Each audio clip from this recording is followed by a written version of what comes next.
حبيبي يا شافعي يا رسول الله بأمي وأبي فديتك سيدي صلاة وسلام عليك يا نبي حبيبي يا محمد أتيت بالسلام والهدى محمد حبيبي يا محمد بالله نحمده ونستعينه ونستغفره ونعوذ بالله من شرور أنفسنا ومن سيئات أعمالنا من يهده الله فلا مضل له ومن يضلل فلا هادي له وأشهد أن لا إله إلا الله وحده لا شريك له وأشهد أن محمدا عبده ورسوله يا أيها الذين آمنوا اتقوا الله حق تقاته ولا تموتن إلا وأنتم مسلمون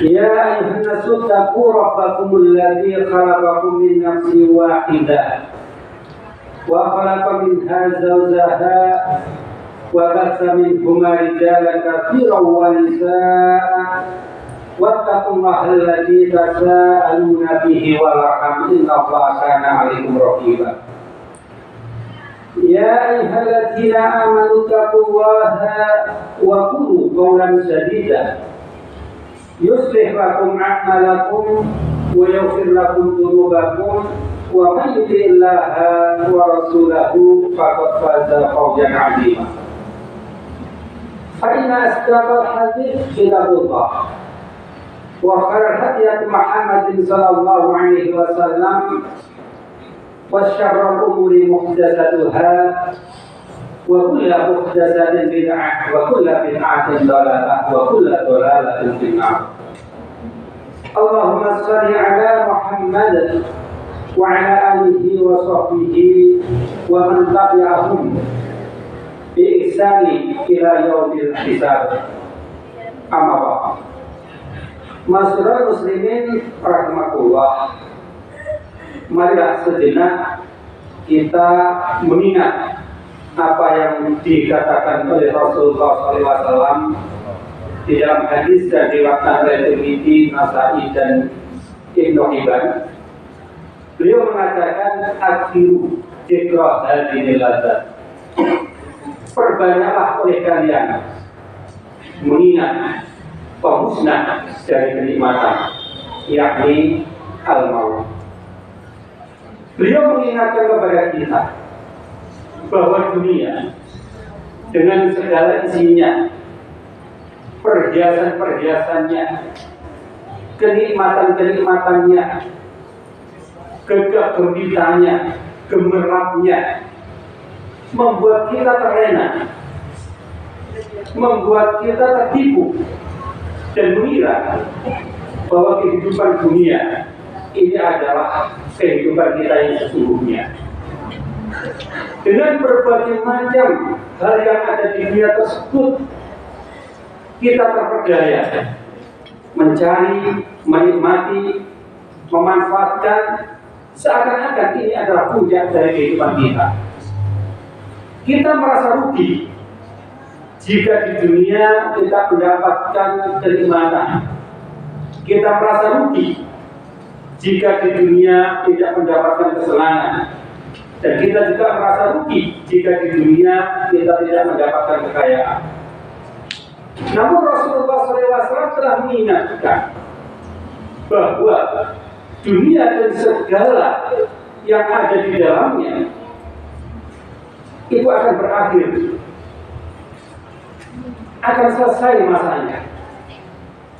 Dan setelah selesai masanya, semua kenikmatan-kenikmatan dunia tersebut tidak akan lagi bisa kita rasakan. Semua kenikmatan dunia tersebut akan musnah.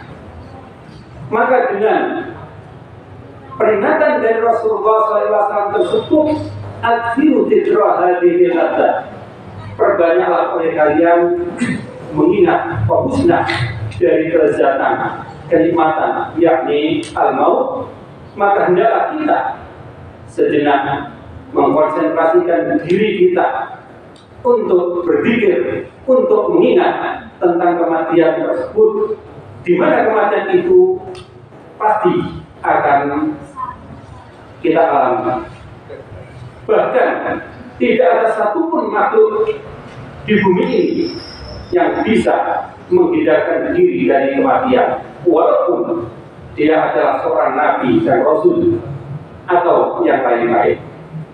Allah telah katakan, "Aina ma takunu yusrikumul mautu walau kuntum fi burujin musyayyadah." Di mana saja kalian berada, kematian akan dijumpai kepada kalian, walaupun kalian bersembunyi pada benteng-benteng yang tinggi lagi kokoh. Masyaallah muslimin rahimakumullah. Kita dengan kenikmatan-kenikmatan yang pernah atau yang sedang atau yang ingin kita raih di dalam dunia ini, akan selalu berusaha untuk menghindarkan diri dari kematian tersebut. Ketika kita sakit, kita berobat. Ketika kita dalam bahaya, kita menghindar. Kita menjaga makanan agar yang kita makan itu membawa dampak kesehatan, tidak membawa dampak kebinasaan. Dan hampir semua yang kita lakukan tersebut adalah di dalam rangka untuk menghindari kematian.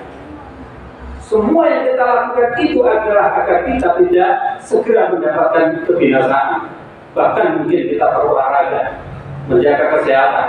Maksudnya adalah kita menghindar dari kematian. Namun, bagaimanapun besarnya upaya kita, bagaimanapun sungguh-sungguhnya usaha kita untuk menghindarkan diri dari kematian tersebut, maka kematian tidak akan pernah menghindar dari kita. Bahkan kita tidak akan mampu untuk mengundurkan walaupun sesaat atau memajukan walaupun sesaat. Ketika ajal dari Allah telah sampai, maka kematian pun akan datang kepada kita, menjumpai kepada kita dengan tanpa persetujuan kita, dengan tanpa izin dari kita, dengan tanpa permisi dari kita. Dia akan datang kepada kita sesuai dengan ketetapan ajal yang Allah tetapkan atas diri kita di saat apapun dan dimanapun Allah menghendaki. Jadi dia tidak pernah berpikir, tidak akan pernah mempertimbangkan kita dalam kondisi apapun. Dia tak peduli apakah kita di dalam keadaan su'ul khatimah atau husnul khatimah. Dia tidak peduli apakah kita punya tanggungan yang banyak di dunia ini atau tidak. Dia tidak peduli apakah di akhirat kita akan disiksa atau tidak. Maka itulah masyarakat muslimin rahmatullah, hal terbaik di dalam menyambut tamu yang tidak kita inginkan tersebut, tamu yang datangnya tanpa persetujuan kita tersebut, adalah mempersiapkan diri. Seandainya tamu itu datang kepada kita, maka kondisi kita dalam keadaan yang sebaik-baiknya, yang biasa kita sebut dengan husnul khatimah, akhir yang baik. Demikianlah masyarakat muslimin rahmatullah, sedikit dari usaha kita untuk mengingat akan hakikat dari kematian tersebut, sehingga kita bisa mempersiapkan diri jika dia datang kepada kita sewaktu-waktu. Karena kita tidak pernah tahu kapan, di mana, saat apa dia akan datang kepada kita. Bisa jadi pada saat kita berada di dalam keramaian, bisa jadi ketika kita berada di dalam pesta pora, bisa jadi kita dalam keadaan bersendirian, bisa jadi ketika kita sedang rekreasi, bisa jadi ketika kita sedang sakit, atau bahkan bisa jadi ketika kita sedang berada di dalam kondisi yang sehat-sehatnya. Karena kecelakaan, bencana, penyakit, pertumpahan darah, atau peperangan, semua bisa menjadi perantara sampainya kita kepada kematian tersebut. Masyarakat muslimin rahmatullah, ada satu hal yang sangat penting untuk mempersiapkan kita atau orang lain dalam menyongsong kematian yang demikian tidak kita ketahui kapan datangnya, kapan waktunya tersebut. Yaitu pertama kita harus mengingat akan pentingnya talqin. Apakah talqin itu? Talqin itu adalah mengajarkan secara lisan kepada orang yang akan mati dengan sebuah kalimat yang dicontohkan oleh Rasulullah SAW. Dan kalimat itu cukup sederhana, mudah kita ucapkan, bahkan dengan tanpa menggerakkan bibir kita, tanpa menggerakkan lidah kita terlalu banyak. Kalimat itu dengan mudah bisa kita ucapkan. Ini berbeda dengan kalimat-kalimat thayyibah yang lain. Kita mengucapkan kalimat thayyibah yang lain itu perlu usaha. Contoh, Bismillah, bibir kita, lidah kita harus bergerak. Alhamdulillah, demikian juga bibir lisan harus bergerak. Subhanallah juga demikian. Astagfirullah sama juga demikian. Tetapi kalimat La ilaha illallah itu bisa kita ucapkan dengan tanpa banyak menggerakkan bibir dan lisan. Sehingga di dalam kondisi orang yang sedang berat-beratnya sakaratul maut, ketika bergerak itu sudah menjadi sebuah perkara yang berat bagi dirinya, masih sangat dimungkinkan seseorang mengucapkan kalimat La ilaha illallah, hanya sedikit menggerakkan lisan, hanya sedikit menggerakkan lidah. Kalimat La ilaha illallah itu dengan mudah bisa terucap dari lisan. Dan ini barangkali satu rahasia. Kenapa kalimat ini sangat dipentingkan? Karena kalimat ini menurut Rasulullah SAW di dalam hadisnya dikatakan bahwa man kana akhiru kalamihi la ilaha illallah dakhala jannah. Diriwayatkan oleh Abu Dawud. Barang siapa yang akhir dari ucapannya itu adalah la ilaha illallah, dia akan masuk jannah. Sederhana. Hanya dengan kalimat la ilaha illallah ada jaminan untuk masuk ke dalam jannah, surga. Maka jika kita mengingat tentang hal itu dan tanda-tanda kematian itu sudah sampai kepada kita, maka ingatlah apa yang disabdakan Rasulullah SAW. Beliau katakan, jadidu imanaku, perbaiki iman kalian. Iman kita bisa rusak, iman kita bisa mengalami kebakaran, degradasi dan yang lain-lain.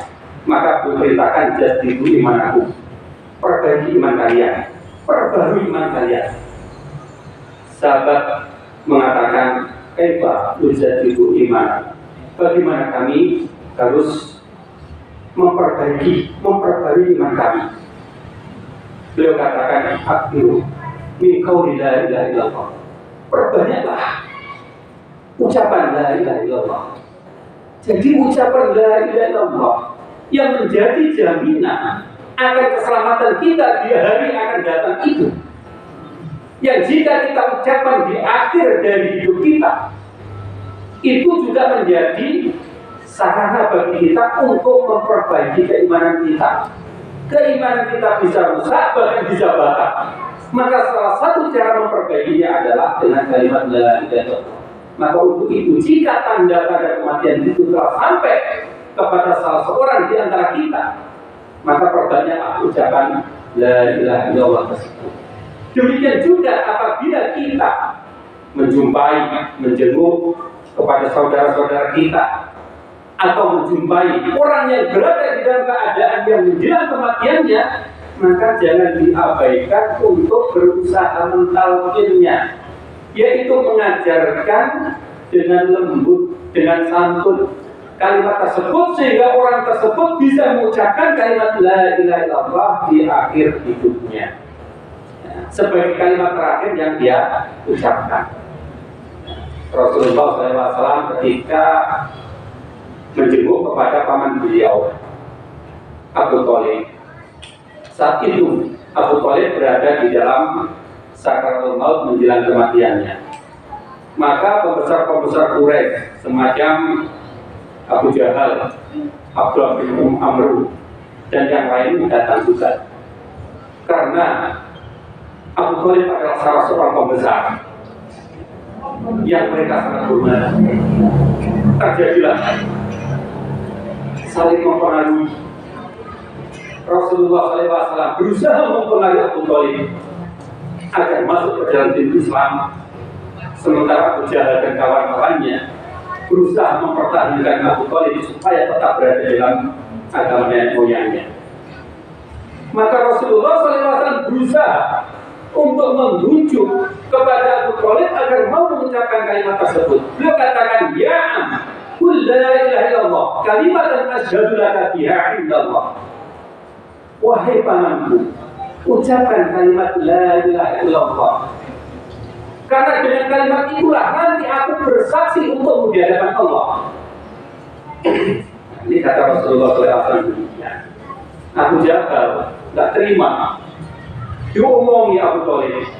Ya Abu Thalib, apakah kau akan tinggalkan agama nenek moyangmu sementara kau adalah pemimpin kami? Ragu Abu Thalib. Ya, mau ucapkan enggak? Ucapkan enggak? Jadi Rasulullah SAW mentalkin kepada pamannya, ya ampun la ilaha illallah, wahai pamanku, ucapkan la ilaha illallah. Kalimat yang asyhadu la ilaha illallah, satu kalimat yang nantinya aku akan bersaksi untuk di hadapan Allah. Nah, ini contoh kalimat talqin yang diucapkan Rasulullah SAW ketika beliau menjenguk orang yang akan mati.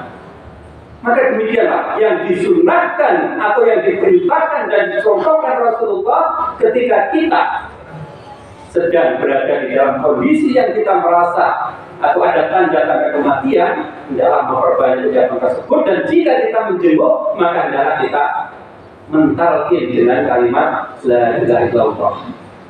Ya, betapa beruntungnya orang yang di akhir dari hidupnya bisa mengucapkan kalimat tersebut. Namun di dalam mengucapkan hal ini seringkali kita menjumpai orang-orang yang kurang tepat atau salah di dalam mentalkinnya. Ketika orang, kesalahan ulama, ketika orang masih mampu untuk berkata-kata, masih sadar, kadang-kadang diucapkan di telinganya dengan kalimat la ilaha illallah, la ilaha illallah, la ilaha illallah, tanpa dirinya sehat. Yang akan mati tidak tahu ini ucapan apa, ini maksudnya apa. Mestinya diajarkan, bukan diucapkan di telinganya sampai berkali-kali gitu. Mestinya diajarkan. Nah, ini kesalahan di dalam mentalkin. Ajarkan, bujuk, rayu agar mau mengucapkan kalimat tersebut. Kalau kita meniru terhadap perkataan Rasulullah SAW ketika ada orang mati, akan mati, pasti dengan ucapan kalimat la ilaha illallah, monggo bertuntun la ilaha illallah. Karena kalimat inilah yang akan jadi saksi nanti di hadapan Allah. Ya. Atau ya, kita bujuk sesuai dengan hadis Nabi SAW tadi.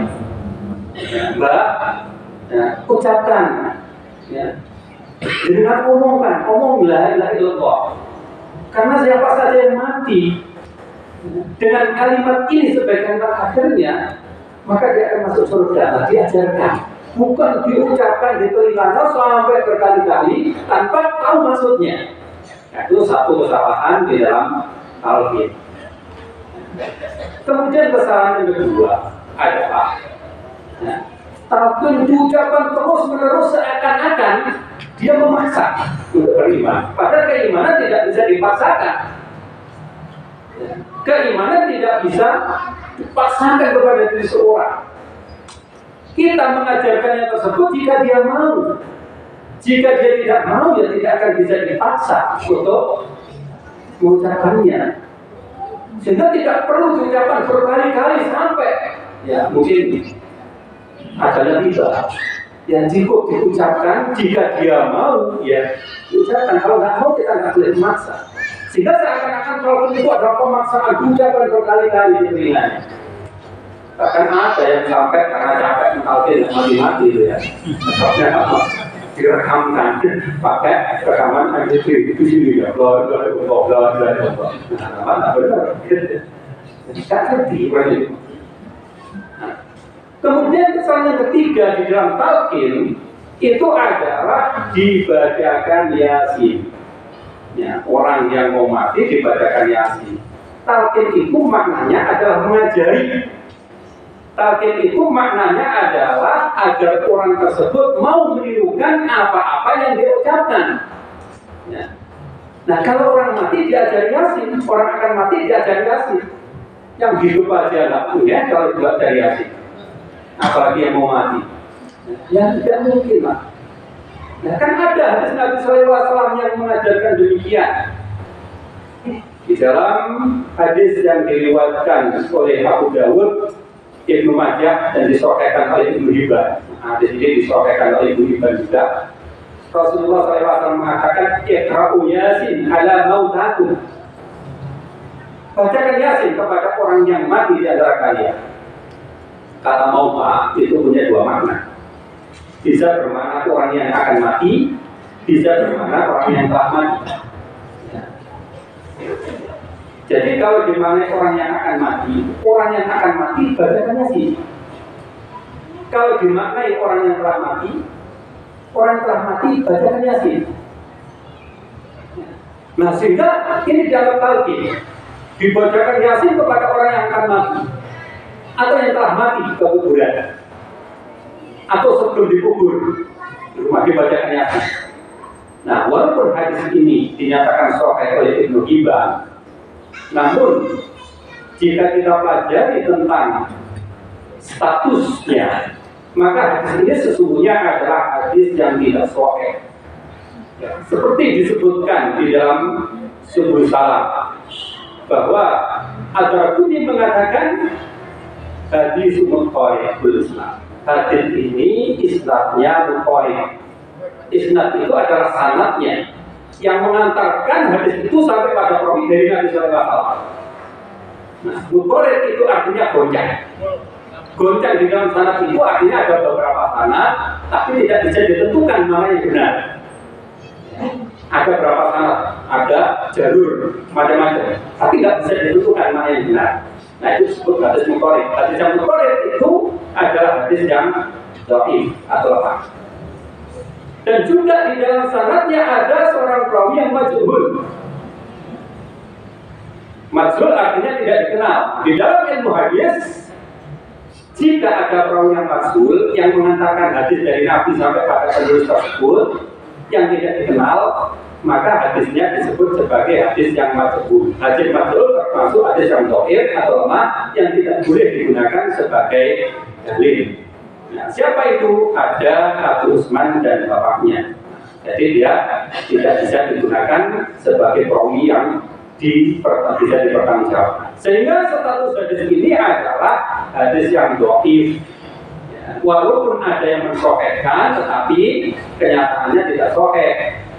Ya. Walaupun dianggap sahih oleh sebagian ulama, tapi ulama lain mengatakan tidak sahih. Nah, ini kita perlu teliti kembali mana yang benar. Dan yang benar ternyata ini sahih. Jadi ucapan Yasin atau bacaan Yasin kepada orang yang akan mati ini adalah hadis yang lemah. Demikian juga bacaan Yasin kepada orang yang telah mati itu juga hadisnya lemah. Jadi talqin dengan kalimat tersebut tidaklah dibenarkan. Talqin ya, dengan kalimat Yasin, nah, ini tidak bisa dibenarkan. Hanya kadang-kadang ketika kita menjumpai kematian, orang dalam keadaan sakaratul maut itu kadang-kadang tidak singkat, kadang-kadang lama, kadang-kadang semalaman gitu ya. Kadang-kadang bahkan lebih lama lagi bisa jadi demikian.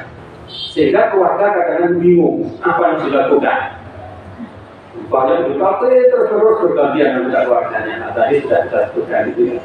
Nah, terus bagaimana dalam kondisi yang seperti itu? Kalau calon jenazah, bukan jenazah ya, calon jenazah tersebut, orang yang akan mati tersebut sudah tidak mungkin mengucapkan kata-kata karena memang kesadaran itu tidak ada, atau mungkin sifat kesehatan disebut koma. Jadi tidak perlu lagi ditalqin. Terus apa yang dilakukan oleh anggota keluarganya? Ya bisa berpikir kepada Allah, Ya, dengan cara apa? Ya mungkin dia mulai kalau malam hari, atau mungkin baca Quran. Dalam rangka apa? Di dalam rangka ketenangan dirinya sendiri. Ya. Karena menunggu orang dalam keadaan seperti itu memang sangat menyiksa. Maka untuk menenangkan diri ya dengan zikir, dengan istighfar, dengan qiyam atau dengan bacaan-bacaan Al-Quran. Nah ini tapi tidak dimaksudkan untuk talqin. Nah, jika dimaksudkan untuk talqin maka itu tidak dibenarkan. Talqin hanya dengan kalimat la ilaha illallah tersebut. Nah ini hal pertama yang harus kita perhatikan jika kita menjumpai ada orang yang akan mati. Nah, karena itu jika kita mendengar ada saudara kita, teman kita, sahabat kita yang sudah dalam kondisi sakit yang keras atau sakit yang berat, maka sangat dianjurkan oleh Rasulullah SAW untuk menjenguknya. Dan itu termasuk di antara salah satu hak saudara muslim kepada muslim yang lain. Dengan menjenguknya tersebut kita bisa mengajarkan. Nah, yang pertama ya, tadi perbanyaklah ucapan la ilaha illallah. Ya. Nah, kemudian jika dia sedang kondisi seperti itu kita bisa langsung mentalkinnya. Kemudian berikutnya bagi orang-orang yang mati maka biasanya sebelum dia dimandikan itu ditidurkan, ya, terlentang biasanya. Ada yang berpendapat bahwa tidur tersebut dengan posisi tertentu, arah rumah dan sebagainya, kayak feng shui gitu ya. Rumahnya menghadap sini, mayatnya menghadap sini. Gitu. Kadang-kadang dikasih lampu. Ya. Kalau dulu lampu minyak, kalau sekarang tahu dikasih lampu minyak di bawahnya. Gitu. Ada yang macam-macam gitu ya. Nah, yang diperintahkan di dalam atau yang disunahkan di dalam hal ini adalah menghadapkan jenazah tersebut ke arah kiblat. Ya, jadi disunahkan untuk menghadapkan jenazah tersebut ke arah kiblat. Nah, caranya ada dua macam.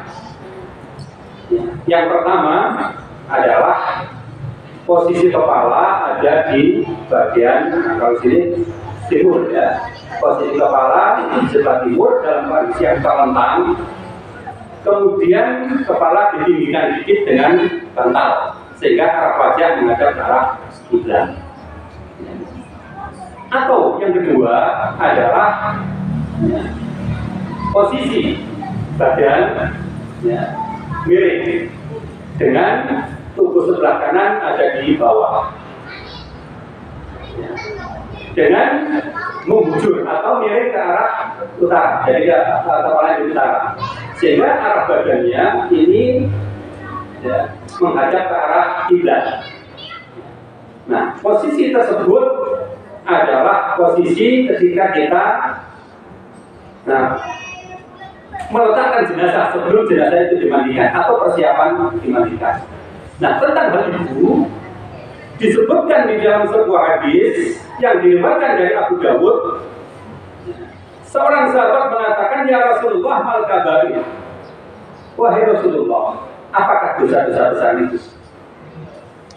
Maka Rasulullah SAW menjawab, ada 7 hal, tapi tidak kita bahas 7 hal itu. Kita bahas satu saja yang berkenaan dengan masalah ini. Ya. Apa itu? Wastiklalul baitul haram kiblatikum ahya'an wa amwat, yaitu melanggar kehormatan baitul haram ketika kalian hidup dan kalian mati.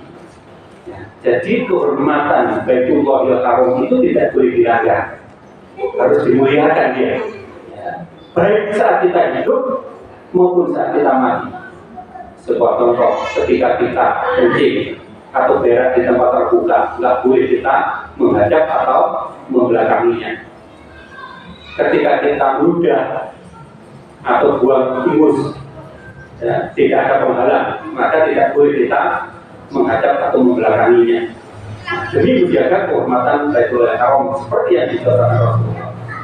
Nah, maka di dalam hal ini, ketika kita menjumpai ada jenazah yang dibaringkan sebelum dimandikan atau proses menunggu dimandikan, maka adalah dihadapkan ke arah Baitul Haram. Nah, yaitu kepalanya di arah timur diganjal dikit sehingga wajahnya menghadap ke arah kiblat, atau kepalanya di sebelah utara, ya, posisi badan dimiringkan sehingga badan sebelah kanan ada di bawah, nah, diganjal gitu sehingga menghadap ke arah kiblat. Demikian juga yang diriwayatkan oleh Al-Baihaqi dan Al-Hakim tentang seorang sahabat, ya, yang meninggal di Madinah, yaitu Al-Bara bin Ma'rur. Dia telah berwasiat sebelum meninggalnya, ya, wasiat pertama tentang harta, dan itu diwasiatkan kepada Rasulullah SAW.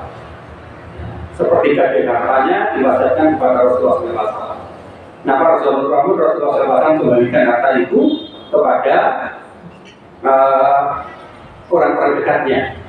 Kemudian wasiat yang kedua itu berkenaan dengan arah ketika dia nanti meninggal. Ya. Apa itu? Dia mengatakan wa auso ayyuwajjaha ila kiblat lama ukiro. Dia berwasiat agar dihadapkan ke arah kiblat ketika dia dalam keadaan sakaratul maut. Ya, wasiatnya demikian. Jadi wasiat pertama diberikan kepada Rasulullah, oleh Rasulullah dikembalikan kepada keluarganya. Wasiat pertama tentang arah menghadap, agar jika dia mati nanti akan dihadapkan ke arah kiblat. Maka apa kata Rasulullah SAW? Aswabal fitrah. Dia telah memenuhi fitrahnya. Artinya sudah sesuai dengan fitrah. Ya, wasiat itu sudah sesuai dengan fitrah. Nah, maka ini menjadi sebuah sunnah yang banyak diabaikan oleh kita semua. Dihadapkan ke arah kiblat dengan dua cara tersebut. Adapun yang kadang-kadang ada pada masyarakat itu, ya, makanya sembarangan atau tidak diatur gitu. Kemudian juga kalau dulu ada lampu-lampu yang ditaruh di bawahnya itu. Nah, ini perlu diperhatikan. Nah, kemudian berikutnya hal yang diperintahkan, ya, terhadap kita dalam menghadapi kematian itu adalah memberitahu berita kematian itu kepada orang-orang yang berkepentingan. Sedangkan kepada orang-orang yang tidak berkepentingan maka dilarang. Kepada orang-orang berkepentingan, siapa